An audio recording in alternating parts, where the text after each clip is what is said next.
दोस्तों देखिए, कौमों की तरक्की हमेशा एक आइडियोलॉजी से शुरू होती है। ये विजन ही होता है जो कौमों को डायरेक्शन देता है।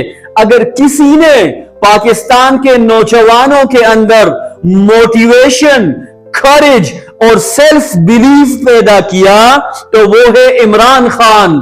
उन्होंने बताया कि सियासत सिर्फ पावर गेम नहीं बल्कि पब्लिक सर्विस है। इमरान खान ने नौजवानों को होप दी, एक न्यू माइंडसेट दिया और इन्हें समझाया कि अगर नीयत साफ हो तो सियासत स्टेटस को बदलने का जरिया बन सकती है।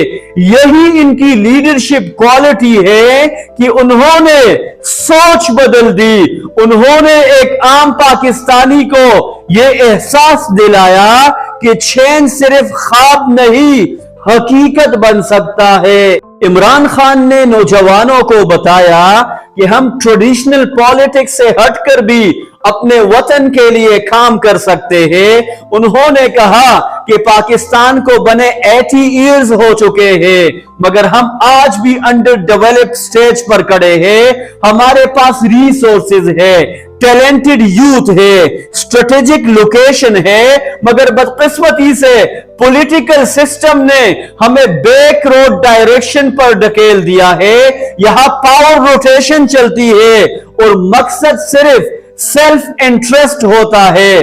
अगर वाकई पब्लिक वेलफेयर इनका मकसद होता तो आज पाकिस्तान टॉप डेवलप्ड नेशंस में होता। इमरान खान ने इस माइंडसेट को चैलेंज किया। उन्होंने अवाम को एहसास दिलाया कि हम गुलामी के जिस्मानी कैद से तो आजाद है मगर मेंटल स्लेवरी अभी भी बाकी है। मगर सवाल यह है कि इमरान खान आज भी अपनी डेस्टिनेशन से दूर क्यों है। वजह यह नहीं कि इनका विजन वीक है बल्कि यह कि उन्होंने अपने टीम सिलेक्शन में गलती की। जब इमरान खान के दिन अच्छे थे, वो राइजिंग टू अ पावर थे, तब मौका परस्त ग्रुप्स ने इनको घेर लिया। उन्होंने खुद को नजरियाती जाहिर किया और इमरान खान का ट्रस्ट हासिल किया। फिर इन्हें मिनिस्ट्रीज, पोजीशंस और अथॉरिटी मिल गई। मगर जैसे ही मुश्किल वक्त आया, यही लोग प्रेस कॉन्फ्रेंसेस करके पार्टी से अलग हो गए।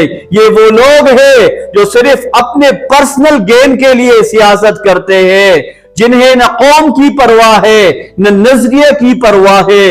इमरान खान के लिए ये एक पॉलिटिकल लेसन था कि लॉयल्टी और पर्सनल इंटरेस्ट कभी एक साथ नहीं चल सकते।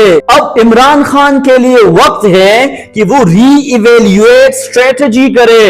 एक ट्रू लीडर वही होता है जो अपनी गलतियों से सीखे।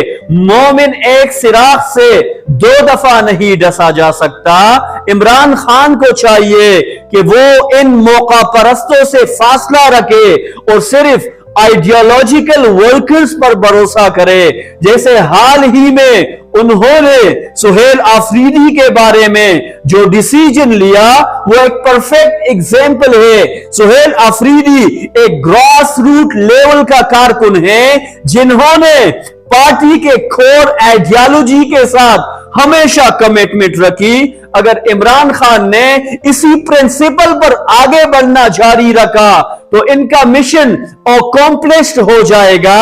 लेकिन अगर इन्होंने फिर वही पुराने पावर सीकर्स को जगह दी तो वही सिस्टम फेलियर दोबारा दोहराया जाएगा। दोस्तों, तब्दीली स्लोगन से नहीं बल्कि सेक्रीफाइसेस से आती है।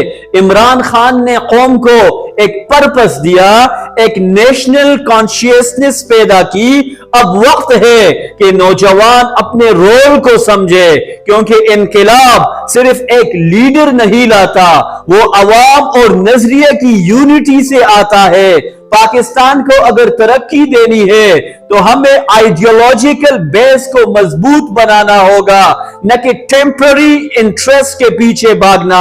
अगर इमरान खान और इनके नजरियाती कारकुन अपने कोर वैल्यूज पर कायम रहे तो इंशाअल्लाह वो दिन दूर नहीं जब पाकिस्तान एक प्राउड, इंडिपेंडेंट, ان پروگریسو نیشن کے طور پر دنیا کے نقشے پر ابھرے گا.